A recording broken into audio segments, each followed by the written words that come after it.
Hello, नमस्कार किसान साथियों। मेरा नाम दलबीर है और मेरे इस यूट्यूब चैनल में आपका स्वागत है।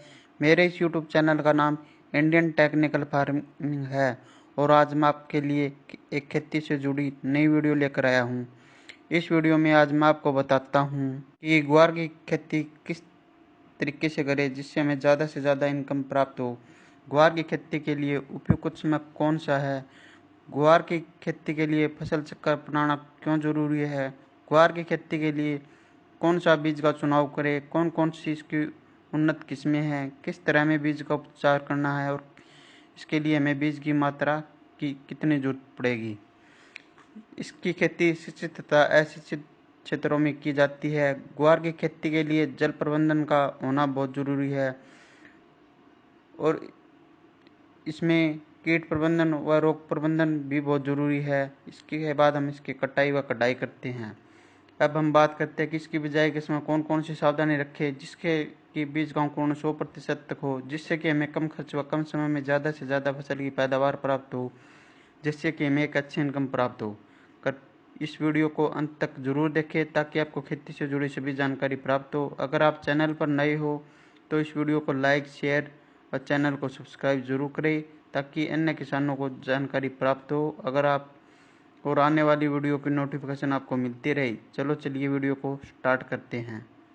शुष्क व अर्धशुष्क इलाकों में होती है। यह गर्म मौसम की फसल है जिसे बाजरे के साथ मिलाकर बोया जा सकता है। इसे हरी सब्जी के रूप में भी इस्तेमाल किया जाता है। कुछ जगहों पर इसे हरे चारे के रूप में भी प्रयोग करते हैं। इसका अच्छा दाम भी मिलता है। इससे किसान सालाना लाखों रुपए की कमाई कर सकते हैं। इसकी खेती मुख्य तौर पर राजस्थान, हरियाणा, उत्तर प्रदेश, एमपी व महाराष्ट्र के कुछ हिस्सों में की जाती है। महाराष्ट्र में लगभग 9 हेक्टेयर क्षेत्र में इसकी खेती की जा रही है। कृषि विभाग के अधिकारियों ने बताया कि पशुओं को ग्वार खिलाने से उनमें ताकत आती है, दुधारू पशुओं की दूध देने की क्षमता में वृद्धि होती है। ग्वार से गोंद का निर्माण भी किया जाता है। ग्वार गम का उपयोग अनेक उत्पादों में होता है। ग्वार फली से स्वादिष्ट सब्जी बनाई जाती है। इसका इस्तेमाल दाल तथा सूप बनाने में भी किया जाता है। ग्रामीण क्षेत्रों में यह एक काफ़ी लोकप्रिय फसल है। हेलो, नमस्कार। मेरे इस यूट्यूब चैनल में आपका स्वागत है। मेरे इस यूट्यूब चैनल का नाम इंडियन टेक्निकल फार्मिंग है। आज मैं आपको शक्तिवर्धक की X10 वैरायटी के बारे में बताऊंगा। इसकी कुछ विशेषताएं हैं। X10 वैरायटी की पैदावार सबसे अच्छी होती है। यह ग्वार बिल्कुल वाइट होता है। इसके 2 केजी पैकेट की कीमत लगभग 400 रुपये के आसपास होती है। इसकी बुआई सबसे ज़्यादा हरियाणा में की जाती है। इसकी बुआई मेनली मध्यम व भारी मिट्टी में की जाती है। यह variety rough and tough variety है। यह वैरायटी कम पानी व ज़्यादा पानी दोनों में अच्छी पैदावार देती है। इस वैरायटी में किसी भी प्रकार की कोई बीमारी नहीं आती। यह सालों पुरानी वैरायटी है। इसकी पैदावार अच्छी होती है। अगर ये आपको वीडियो पसंद आए तो इस वीडियो को like, share, Indian technical farming को सब्सक्राइब करें। धन्यवाद। ग्वार की खेती करते समय हमें कुछ सावधानियां रखनी चाहिए। नंबर 1, ग्वार की खेती के लिए उपयुक्त समय। नंबर 2, खेत का चुनाव। नंबर 3, मिट्टी की जांच। नंबर 4, पानी की जांच। नंबर 5, ग्वार की खेती के लिए भूमि। नंबर 6, ग्वार की खेती के लिए जलवायु। नंबर 7, खेत की तैयारी। नंबर 8, फसल पद्धति या फसल चक्कर। नंबर 9, बीज का चुनाव, बीज की उन्नत किस्में, बीज का उपचार, बीज की मात्रा। नंबर 10, बिजाई या फसल की बुआई। नंबर 11, फसल की बुआई तथा असिंचित क्षेत्रों में। नंबर 12, खरपतवार की रोकथाम। नंबर 13, 30 दिन के बाद निराई या गुड़ाई। नंबर 14, 30 दिन बाद सिंचाई। नंबर 15, जल का प्रबंधन। नंबर 16, कीट व रोग का प्रबंधन। नंबर 16, इंसेक्टिसाइड व टॉनिक का स्प्रे। नंबर 17, कटाई, फिर कटाई, फिर भंडारण। ये मुख्य सावधानियां हैं जो हमें ग्वार की फसल में रखनी चाहिए। ग्वार की खेती के लिए उपयुक्त समय। ग्वार की खेती खरीफ और गर्मी के मौसम में की जाती है। कालीन फसल की बुआई के लिए मई महीने का प्रथम पखवाड़ा उपयुक्त समय है। यही आप नहरी पानी से भी कर सकते हैं। देरी से बुआई करने पर पैदावार पर प्रतिकूल प्रभाव पड़ता है। वर्षा ऋतु की फसल की बुआई के लिए जून व जुलाई उपयुक्त समय है। वर्षा आधारित क्षेत्रों में जुलाई माह में वर्षा आगमन के समय ही ग्वार की बुआई कर देनी चाहिए। बाजार में बाजरा की बहुत सी वैरायटियाँ उपलब्ध होती है। मई महीने में हम अगेती वैरायटी व जून जुलाई में हम 75 वैरायटी या फिर हम समय के अनुसार ही वैरायटी का चुनाव करते हैं। खेत का चुनाव, इसके बाद हम बाजरा की बिजाई के लिए हम खेत का चुनाव करते हैं। अगर पहले उस खेत में सरसों की बिजाई की थी तो सरसों के फन्नों को रोटावेटर की सहायता से 1-2 बार अच्छी तरह से जुताई कर दे ताकि सरसों के फन्नों खेत में अच्छी तरह से मिट्टी में मिल जाए। फिर आप हैरों की सहायता से 2-3 बार अच्छी तरह से जुताई कर दे। फिर आप लेजर लेवलर की सहायता से खेत को समतल कर दे। अगर खेत पिरानी है तो आप रोटावेटर की सहायता से 2-3 बार जुताई कर दे। फिर आप हैरों की सहायता से उसकी 1-2 बार अच्छी तरह से जुताई कर दे या फिर आप कल्टीवेटर की सहायता से एक गहरी जुताई कर दे। अगर खेत नहरी है तो उस खेत को लेजर लेवलर की सहायता से समतल कर दे ताकि खेत की सिंचाई अच्छी तरीके से हो जाए। मिट्टी की जांच, सबसे पहले अपने खेत की मिट्टी की जांच करवा ले, जिससे हमें यह पता चल जाता है कि यह मिट्टी में कौन कौन से पोषक तत्वों की कमी है और खेत की मिट्टी किन किन फसलों के लिए उपयुक्त है और इस मिट्टी में कौन कौन सी फसलें उगाई जा सकती है, जैसे गेहूँ, चना, अरहर, सरसों, राया, बरसीन, गन्ना, आलू, मक्का, बाजरा, कपास। मिट्टी की जांच से हमें यह पता चल जाता है कि इस मिट्टी का पीएच मान कितना है और इसमें कौन कौन सी फसलें उगाई जा सकती हैं। पानी की जांच, अगर आप फसल की बिजाई के लिए नहरी पानी का इस्तेमाल करते हैं तो यह सभी प्रकार की फसलों के लिए अच्छा है और इसमें बीज का अंकुरण 100% हो जाता है। अगर आप ट्यूबवेल के पानी से फसलों की बिजाई करते हैं तो आप सबसे पहले ट्यूबवेल के पानी की जांच करवा लें। अगर ट्यूबवेल का पानी पीने में मीठा है तो इसमें पानी का पीपीएम ज़्यादा हो सकता है और बीज अंकुरण के समय यह एक समस्या बन जाता है। अगर पानी का पीपीएम 1000 से कम है तो यह सभी प्रकार की फसलों के लिए अच्छा है और इसमें बीज का अंकुरण 100% हो जाता है। अगर पानी का पीपीएम 1000 से ज़्यादा है तो इसमें बीज का अंकुरण सही तरीके से नहीं हो पाता है, इसलिए पानी की जांच करवाना बहुत ज़रूरी है। ग्वार की फसल में हमें ट्यूबवेल के पानी का इस्तेमाल नहीं करना चाहिए क्योंकि इससे ग्वार की फसल अच्छी नहीं होती है। अगर सिंचाई के लिए जरूरत पड़े तो हमें नहरी पानी का ही इस्तेमाल करना चाहिए। खेत की तैयारी व गोबर की खाद, अगर आप खेत में गोबर की खाद का इस्तेमाल करते हैं तो 8 से 10 टोली 1 एकड़ के लिए पर्याप्त रहती है। गोबर की खाद जमीन में अच्छी तरह बिखेरकर जमीन को समतल कर देना चाहिए। ग्वार की खेती के लिए भूमि, ग्वार की खेती के लिए उचित जल निकास वाली दोमट व बलुई दोमट मिट्टी सर्वोत्तम रहती है। यह फसल सिंचित व असिंचित दोनों क्षेत्रों में सफलतापूर्वक उगाई जा सकती है। हल्की सारीय व लवणीय भूमि जिसका पीएच मान 7.5 से 8.5 तक हो, वहीं पर ग्वार की खेती आसानी से की जा सकती है। ग्वार के लिए एक जुताई मिट्टी पलटने वाले हल या डिसक हैरो से क्रॉस जुताई कर पट्टा लगा देना चाहिए। इसके उपरांत एक कल्टीवेटर से जुताई पर्याप्त रहता है जिसमें मृदा नमी संरक्षित रहे। जुलाई जून के द्वितीय पखवाड़े में ही करनी चाहिए। इस प्रकार तैयार खेत में खरपतवार कम पनपते हैं। ग्वार फसल के लिए जलवायु, ग्वार एक सूखा सहन करने वाली व गर्म जलवायु की फसल है। यह उन क्षेत्रों में आसानी से उगाया जा सकती है जहाँ पर औसत वार्षिक वर्षा 30 से 40 सेंटीमीटर तक होती हो। बीजों के अंकुरण व जड़ों के विकास के लिए 25 से 300 सेंटीमीटर के नीचे तापमान उपयुक्त होता है। ग्वार एक प्रकाश संवेदनशील फसल है, अतः इस फसल में फूल व फलियों का निर्माण केवल खरीफ के मौसम में ही होता है। अत्यधिक बारिश, बरसात व ठंड को यह सहन नहीं कर पाती है। जिन क्षेत्रों में अत्यधिक गर्मी पड़ती है परंतु सिंचाई की सुविधा उपलब्ध है, वहाँ पर ग्वार की खेती से भरपूर पैदावार ली जा सकती है। शुष्क और अशुष्क दोनों दशाओं में इसकी खेती आसानी से की जा सकती है। ग्वार एक उष्ण कटिबंधीय फसल है जो 18 से 30 डिग्री सेल्सियस के औसत तापमान पर पकती है। खरीफ की गर्म और आर्द्र जलवायु के कारण पेड़ों की वृद्धि बहुत अच्छी होती है। सर्दी के मौसम में इन फसलों की खेती लाभदायक नहीं होती है। यह फसल सभी प्रकार की मिट्टी में उगाई जा सकती है। अच्छे जल निकास वाली मध्यम से भारी मिट्टी में फसल अच्छी तरह से बढ़ती है। यदि मिट्टी की सतह 7.5 से 8 के बीच है तो फसल अच्छी तरह से विकसित होती है जिससे फसल की पैदावार में अच्छी वृद्धि होती है। फसल पद्धति या फसल चक्र, फसल चक्र को क्रॉप रोटेशन के नाम से भी जाना जाता है। किसी निश्चित भूमि में निश्चित समय वाली फसलों को लगातार अदल बदल कर बोना ही फसल चक्र कहलाता है। फसल चक्र का मुख्य उद्देश्य है किसी भी तरह के पौधे के लिए भूमि में मौजूद पोषक तत्वों के सदुपयोग से भूमि की भौतिक और जैविक स्थिति में संतुलन बनाए रखना होता है। लगातार फसल चक्र अपनाने से किसान भाई को फसल में आने वाली कई तरह की परेशानियों से छुटकारा मिलता है।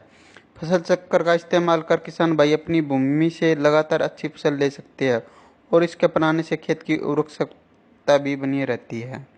जबकि एक ही फसल को लगातार उगाने से किसान भाइयों को फसल की कम उपज मिलती है और एक ही फसल को खेत में लगातार लगाने से मिट्टी में बीज जनित और मृदा जनित रोग भी बढ़ जाते हैं, जिसके कारण भूमि में विषैले गुण आ जाते हैं। भूमि के अंदर विषैले गुण उत्पन्न हो जाने पर भूमि में पाई जाने वाली छोटे उपयोगी मित्र कीट नष्ट हो जाते हैं और भूमि धीरे धीरे बंजर रूप धारण करने लगती है। फसल चक्र के फायदे। फसल चक्र के अपनाने से भूमि की उर्वरक शक्ति बनी रहती है। फसल चक्र के अपनाने से भूमि में अम्लीय और क्षारीय गुण, पोषक तत्व और जैविक पदार्थों की मात्रा संतुलित रहती है। फसल चक्र के अपनाने से फसल में कई तरह के कीट और बीज जनित रोग नहीं लगते हैं। इसके अपनाने से फसलों में पैदावार अधिक मात्रा में प्राप्त होती है, जिसकी गुणवत्ता भी अच्छी पाई जाती है। भूमि में फसल चक्र अपनाने से रासायनिक उर्वरक कम मात्रा में इस्तेमाल किए जाते हैं, जिससे मिट्टी दूषित होने से बचती है। फसल चक्र अपनाने से फसलों में रोग भी काफ़ी कम ही देखने को मिलती है, जिसकी वजह से किसान भाइयों द्वारा रासायनिक दवाओं पर किया जाने वाला खर्च भी कम हो जाता है। फसल चक्र के दौरान फली वाली फसलों के बोने पर खेत में नाइट्रोजन की पूर्ति बनी रहती है। फसल चक्र अपनाने से खेत में खरपतवार में कमी देखने को मिलती है, क्योंकि फसल चक्र के दौरान अधिक गुड़ाई वाले फसलों को बोने पर खेत में खरपतवार नष्ट हो जाते हैं। अधिक पोषण तत्व ग्रहण करने वाली फसलों की खेती के बाद खेत को एक बार खाली छोड़ देना चाहिए। किसी भी विशेष रोग के लगने पर उस फसल को लगातार खेत में नहीं उगाना चाहिए। जिन फसलों की जड़ें अधिक गहराई में जाती है उन फसलों के बाद जिन फसलों की जड़ें कम गहराई में जाती है उन्हें उगाना चाहिए। अनाज फसलों को उगाने के बाद 2 से 3 साल में एक बार दलहनी फसल को जरूर उगाना चाहिए। अधिक गुड़ाई वाली फसलों के बाद कम गुड़ाई की जरूरत वाली फसलों को उगाना चाहिए। अधिक सिंचाई वाली धान जैसी फसलों के बाद कम सिंचाई वाली जरूरत की फसलों को उगाना चाहिए। अधिक उर्वरक लेने वाली फसलों के बाद जिन फसलों की उर्वरक की काफ़ी कम आवश्यकता होती है उन्हें उगाना चाहिए। इस प्रकार हमें फसल चक्र अपनाना चाहिए। बीज का चुनाव। हमें एक ऐसी वैरायटी का चुनाव करना होता है जो वैरायटी अच्छा उत्पादन देती हो, जिसका उत्पादन ज़्यादा से ज़्यादा होता हो और जिसकी मार्केट में बहुत ज़्यादा मांग हो और उसका भाव भी अच्छा हो, क्योंकि एक बढ़िया क्वालिटी का बीज ही हमें एक अच्छा उत्पादन और मुनाफा दे सकता है। बीज की उन्नत किस्में। ग्वार की उन्नत किस्में। बाजार में ग्वार की कई उन्नत किस्में देखने को मिल जाती है, जिन्हें चारे, दाने और हरी फलियों के आधार पर 3 भागों में बांटा गया है। उन्नत किस्में इस प्रकार है। दानों के लिए उन्नत किस्में अज्जी 365, अज्जी 563, 220।